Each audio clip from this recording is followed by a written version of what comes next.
Good morning, students. Today I will teach you the voice in grammar. So, students, I have written two sentences on this blackboard. You can see. The first sentence is Ram reads a book, and the second sentence is a book is read by Ram. तो ये दो sentences आप लोग blackboard में देख सकते हैं. Ram reads a book and the second is a book is read by Ram. तो दो सेंटेंसेस जो हैं इनमें जो सब्जेक्ट है वो सब्जेक्ट में डिफरेंस है. पहले वाले सेंटेंस में राम सब्जेक्ट है तो दूसरे वाले सेंटेंस में अ बुक सब्जेक्ट है.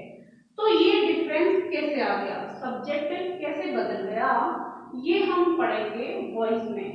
तो वॉइस मीन्स होता है जिसको हम हिंदी में कहते हैं वाच. तो वॉइस किसे कहते हैं, इसकी डेफिनेशन मैंने ब्लैकबोर्ड में लिखी है, आप देखेंगे. The form of verb that tells the subject itself does the work और suffers the actions done by someone else is called voice. So it means the form of verb. Verb का वह रूप that जो tells बताता है the subject itself does the work कि subject स्वयं कोई काम करता है और या suffers भोगता है, परिणाम भोगता है. द एक्शन मीन्स परिणाम भोगता है डन बाय समवन एल्स या सब्जेक्ट किसी अन्य के द्वारा किए गए कार्य का परिणाम भोगता है, उसे हम कहते हैं वॉइस. इन ब्रीफली वॉइस जो होता है, वॉइस ये बताता है कि सब्जेक्ट किसी कार्य के लिए डायरेक्टली रिस्पॉन्सिबल है या इनडायरेक्टली रिस्पॉन्सिबल है, उसे हम कहते हैं वॉइस. अब एग्जांपल के तौर पर आप इन दो सेंटेंसेस को देख सकते हैं. पहला वाला जो सेंटेंस है उसमें जो सब्जेक्ट है राम, आप लोगों को पता होगा कि सेंटेंस में सब्जेक्ट क्या होता है, ऑब्जेक्ट क्या होता है और वर्ब क्या होता है. तो पहले वाले सेंटेंस में राम सब्जेक्ट है. क्यों? क्योंकि वह बुक को पढ़ने का काम खुद करता है. Ram reads a book means Ram पुस्तक पढ़ता है. और सेकेंड वाला सेंटेंस यदि आप देखेंगे तो इसमें अ बुक जो है वो सब्जेक्ट है, लेकिन यहाँ पे सब्जेक्ट जो है पढ़ने का काम खुद नहीं करता है बल्कि किसी अन्य के द्वारा किए गए कार्य का परिणाम भोगता है. क्योंकि काम तो कर रहा है ऑब्जेक्ट, सब्जेक्ट केवल परिणाम भोग रहा है. तो ये वॉइस कहलाता है. तो ये एग्जाम्पल जो है, इसके जो एग्जाम्पल हैं इससे हम कह सकते हैं कि ट्रांजिटिव वर्ब के दो वॉइसेस होते हैं. There are two voices of transitive verb. The first is active voice and the second is passive voice. तो इसके बाद मैंने यहाँ पे एक्टिव वॉइस की डेफिनेशन लिखी है. तो एक्टिव वॉइस क्या होता है ये डेफिनेशन आप देखेंगे. Active voice, the verb is said to be in the active voice when the person or thing denoted by the subject acts. It means a verb is said to be in the active voice. किसी verb को active voice में कहा जाता है कब, when जब the person or thing, it means कि person और thing कोई व्यक्ति या कोई वस्तु denoted means बोध कराती है the subject, सब्जेक्ट का. जब कोई पर्सन और थिंग जो हमें सब्जेक्ट का बोध करा देते हैं, उसकी जो सब्जेक्ट होता है एक्ट, एक्ट मीन्स कार्य करता है. इट मीन्स जब सब्जेक्ट कार्य को स्वयं करता है वह कहलाता है एक्टिव वॉइस। ये जो फर्स्ट एग्जांपल है ये एक्टिव वॉइस का है। क्यों? क्योंकि यहाँ पे सब्जेक्ट जो है वह पढ़ने का काम खुद करता है, तो that is called active voice. अब मैं आप लोगों को पैसिव वॉइस की डेफिनेशन यहाँ पे आप लोगों के लिए लिखूंगी ब्लैक बोर्ड में।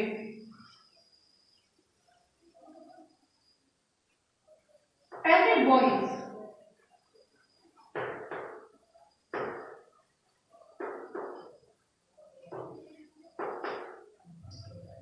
तो पैसिव वॉइस की डेफिनेशन होगी the verb is said to be in the passive voice.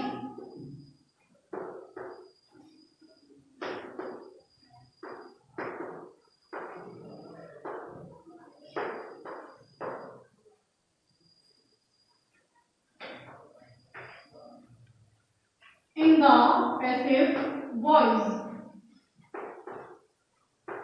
when the person or thing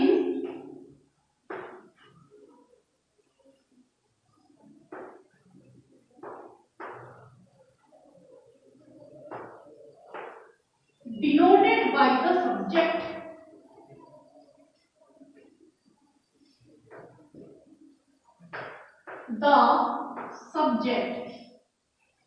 जो सब्जेक्ट का बोध कराते हैं डज नॉट एक्ट काम नहीं करता, बट लेकिन suffers the action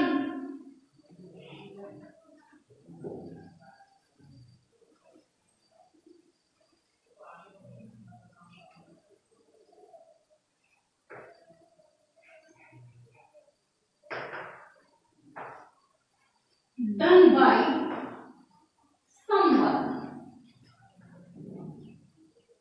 is called passive voice. So students, अब आप ब्लैकबोर्ड में पैसिव वॉइस की डेफिनेशन देख सकते हैं। A verb is said to be in the passive voice when the person or thing denoted by the subject does not act but suffers the action done by someone else। तो passive voice क्या होता है? जब verb का वह रूप हम उस रूप को हम पैसिव वॉइस कहते हैं जब कोई सब्जेक्ट किसी कार्य को स्वयं नहीं करता है लेकिन किसी अन्य के द्वारा किए गए कार्य का परिणाम भोगते हैं, उन्हें हम कहते हैं पैसिव वॉइस। अब यहाँ पे आप एग्जाम्पल के तौर पर देख सकते हैं, a book is read by Ram। A book subject है लेकिन यह पढ़ने का काम खुद नहीं करता बल्कि यह किसी और पर डिपेंड है, तो यह है पैसिव वॉइस। सो स्टूडेंट्स, अब मैं आपको चार्ट के माध्यम से, इस चार्ट में मैंने कुछ मेन स्टूडेंट्स आप चार्ट में देख सकते हैं, यहाँ पे मैंने कुछ रूल्स लिखे हैं, स्टेप्स लिखे हैं कि हम एक्टिव वॉइस को पैसिव वॉइस में कैसे बदलेंगे। मेन रूल्स और steps to change active voice into passive voice. तो पैसिव वॉइस में एक्टिव वॉइस पैसिव वॉइस में कैसे कन्वर्ट होगा, ये मेन स्टेप्स हैं जो सभी टेंस में और इंपरेटिव सेंटेंसेस में, मॉडल ऑक्सिलरी वर्ब वाले सेंटेंसेस में लागू होते हैं। ये ऐसे स्टेप्स हैं जो तुम किसी भी सेंटेंस का पैसिव वॉइस बनाओगे तो ये सभी में लागू होते हैं। तो सबसे पहला first step, the object of active voice becomes the subject of passive voice. ये फर्स्ट स्टेप है कि एक्टिव वॉइस का जो ऑब्जेक्ट होता है वो पैसिव वॉइस का सब्जेक्ट बन जाता है। स्टेप नंबर 1, एक्टिव वॉइस का ऑब्जेक्ट पैसिव वॉइस का subject. And the second step, the helping verb is used according to the new subject. अब जब हम पैसिव वॉइस बनाएंगे तो हमारा जो न्यू सब्जेक्ट होगा उसी के अकॉर्डिंग हम हेल्पिंग वर्ब यूज करेंगे। अलग अलग टेंस की हेल्पिंग वर्ब्स अलग अलग होती हैं। अब step number 3, the third form of verb is used to make passive voice। Students, इसे याद रखना है, रिमेम्बर रखना है कि हमेशा पैसिव वॉइस बनाते समय हम लोग वर्ब की थर्ड फॉर्म यूज करेंगे। पैसिव वॉइस में वर्ब की थर्ड फॉर्म यूज होती है। Step number 4, by preposition is used before the new object. तो थर्ड फॉर्म के बाद हम प्रीपोजिशन लिखेंगे बाय। ये सभी सेंटेंसेस में बाय प्रीपोजिशन यूज नहीं होता, ये सेंटेंस के अकॉर्डिंग यूज होता है, लेकिन मेन सेंटेंसेस जो होते हैं, अधिकतर सेंटेंसेस में हम बाय प्रीपोजिशन यूज करते हैं। बाय मीन्स होता है द्वारा, और इसको हम न्यू ऑब्जेक्ट के पहले लिखते हैं। और ये है 5th step, last step, the subject of active voice becomes the object of the passive voice. तो जो एक्टिव वॉइस का सब्जेक्ट होता है वह पैसिव वॉइस का ऑब्जेक्ट बन जाता है, और उस ऑब्जेक्ट से पहले हम लोग लिखते हैं बाय। बाय मीन्स द्वारा। सो स्टूडेंट्स, ये एक्टिव वॉइस को पैसिव वॉइस में कन्वर्ट करने के मेन स्टेप्स हैं, मेन रूल्स हैं, जो सभी सेंटेंसेस में अलाउ होते हैं। ये सभी सेंटेंसेस में हम ऐसे ही इन्हीं 5 स्टेप्स से पैसिव वॉइस बनाएंगे। Now students, I will teach you how to make passive voice of the tense present indefinite tense, जिसको हम simple present tense भी बोलते हैं। Present indefinite tense, इस टेंस को सिंपल प्रेजेंट टेंस भी कहा जाता है। तो इस टेंस के एक्टिव वॉइस को हम पैसिव वॉइस में कैसे कन्वर्ट करेंगे, ये हम अब देखेंगे। तो सबसे पहले हम अफर्मेटिव सेंटेंसेस का, अफर्मेटिव मीन्स सकारात्मक वाक्य,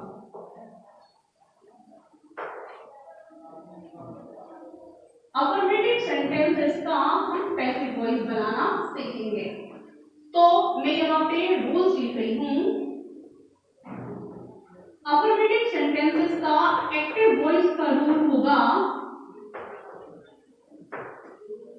subject plus verb is in first form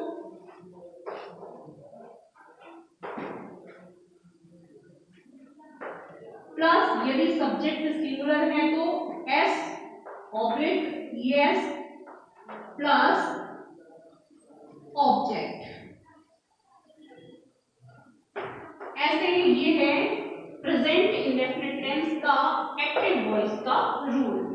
सबसे पहले सब्जेक्ट यूज होता है, उसके बाद वर्ब यूज होती है, और यदि सब्जेक्ट सिंगुलर है तो हम वर्ब के पीछे से लगाते हैं S object ES plus object. तो अब हमें इसे पैसिव वॉइस में हम कैसे बनाएंगे, इस रूल को हमको पैसिव वॉइस में कन्वर्ट करना है कि कैसे बनेगा पैसिव वॉइस।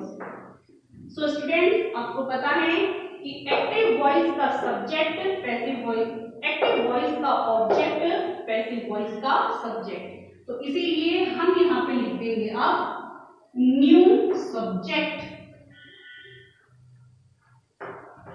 इस न्यू सब्जेक्ट के अकॉर्डिंग प्रेजेंट इंडेफिनिट में 3 हेल्पिंग वर्ब्स यूज होती हैं, is, M and are.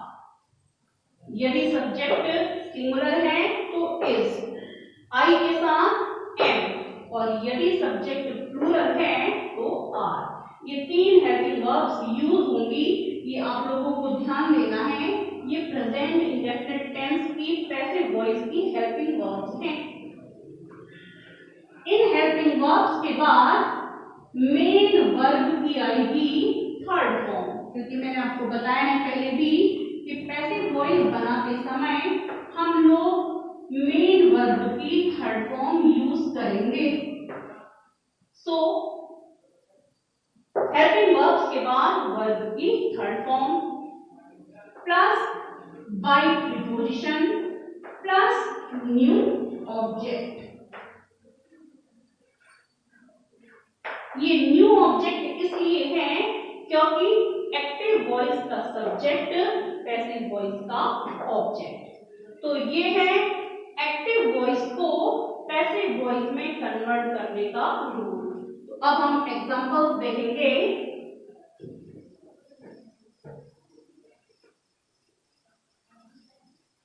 Active voice को पैसिव वॉइस में कन्वर्ट करने के लिए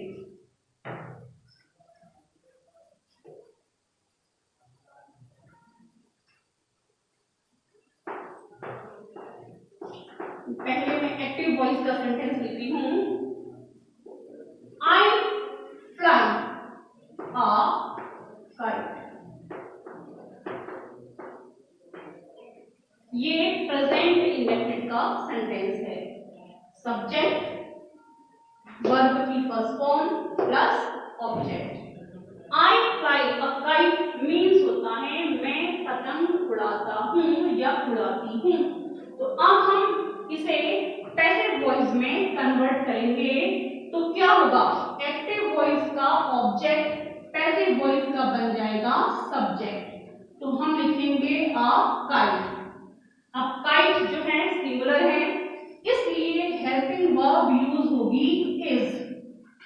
अब उसके बाद हेल्पिंग वर्ब के बाद हम मेन वर्ब यूज करेंगे इज इन थर्ड फॉर्म। तो फ्लाई की थर्ड फॉर्म हो जाएगी फ्लोन। अब उसके बाद हम बाय प्रीपोजिशन लिखेंगे द्वारा। इसके द्वारा एक्टिव वॉइस का सब्जेक्ट बन जाएगा पैसिव वॉइस का ऑब्जेक्ट। तो ये हो जाएगा मी।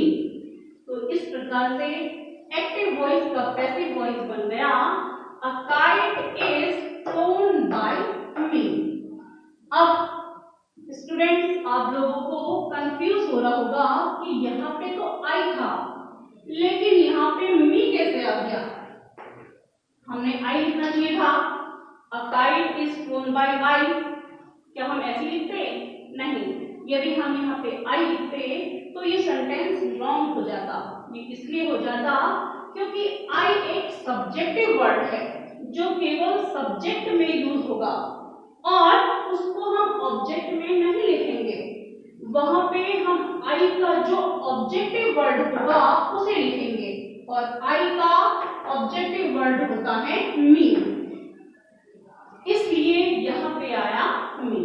तो अब इस सेंटेंस को हम हिंदी में ट्रांसलेट करेंगे तो होगा पतंग उड़ाई जाती है मेरे द्वारा। या हम इसे ऐसे भी बोल सकते हैं कि मेरे द्वारा पतंग उड़ाई जाती है। तो ये बन गया पैसिव वॉइस। इस सेंटेंस में सब्जेक्ट किसी कार्य के लिए डायरेक्टली रिस्पॉन्सिबल है और ये जो पैसिव वॉइस का सेंटेंस है इसमें सब्जेक्ट किसी कार्य को करने के लिए डायरेक्टली रिस्पॉन्सिबल नहीं है। तो ये बन गया पैसिव वॉइस। अब हम नेगेटिव सेंटेंसेस का, यदि नेगेटिव हो सेंटेंस, टेंस यही रहेगा प्रेजेंट इंडेफिनिट टेंस, लेकिन यदि सेंटेंस नेगेटिव हो तो उसका हम पैसिव वॉइस कैसे बनाएंगे। आई फ्लाई अ काइट, इसको हम नेगेटिव बना देंगे। तो नेगेटिव सेंटेंस में कैसे हम पैसिव वॉइस बनाएंगे। आई do not fly a kite. ये है सेंटेंस। अब इसका हमने पैसिव वॉइस बनाना है। ये नेगेटिव सेंटेंस है प्रेजेंट इंडेफिनिट टेंस का। तो कैसे बनेगा, a kite is not flown by me. I do not fly a kite, मैं पतंग नहीं उड़ाता हूँ। तो इसका पैसिव वॉइस हो जाएगा a kite is not flown by me, पतंग मेरे द्वारा नहीं उड़ाई जाती है। अब ऐसे ही हम इंट्रोगेटिव बनाएंगे।